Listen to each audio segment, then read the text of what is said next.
देख लेते हैं यूनिवर्स आज आपको क्या मैसेज देना चाहते हैं। आप डबल टैप कर ले।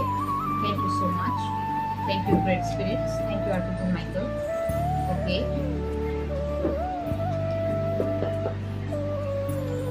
वाओ, यूनिवर्स आपको ये मैसेज देना चाहते हैं फ्रेंड्स, आप रेडी हो जाइए।